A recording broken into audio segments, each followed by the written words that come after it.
Dieu avait mis dans la constitution même d'Abraham quelque chose qui produisit deux effets. Cela fit de lui un homme non satisfait. Il était possédé d'un saint mécontentement. Il avait vu le pays et Dieu lui avait donné des troupeaux et des moutons en abondance.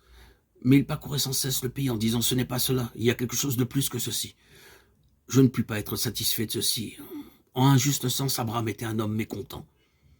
Il avait eu d'un autre côté une vision de ce qui devait être.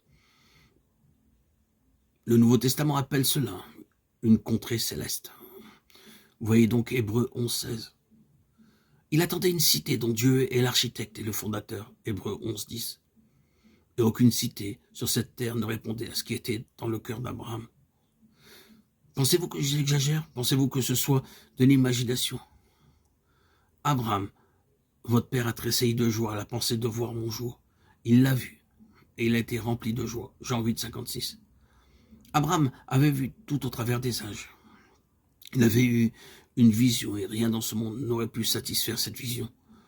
Son cœur était toujours affamé, et il fut ainsi un homme qui ne s'établit jamais sur cette terre. Ne nous arrêtons pas et ne serons jamais satisfaits par quelque chose de moindre que toute la plénitude de Dieu.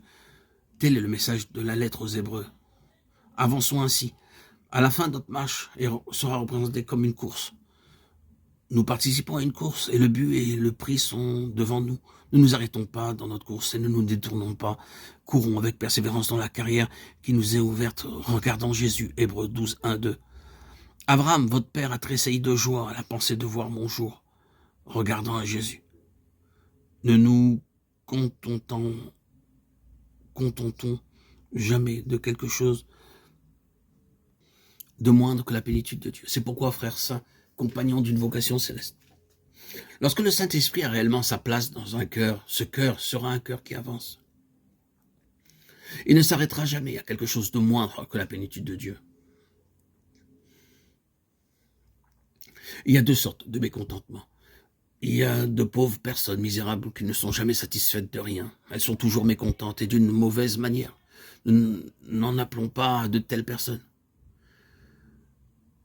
Mais ce mécontentement spirituel, celui qui dit non, que j'ai déjà remporté le prix ou que je sois déjà parvenu à la perfection, mais je fais une chose, oubliant ce qui est derrière moi. Je cours vers le but pour obtenir le prix de la vocation céleste de Dieu en Jésus-Christ, Philippiens 3:12-14. C'est là la nature d'une vie vraiment gouvernée par le Saint-Esprit. Elle tendra toujours en avant pour posséder davantage le Seigneur. Telle est la vraie postérité céleste d'Abraham, les compagnons d'une vocation céleste.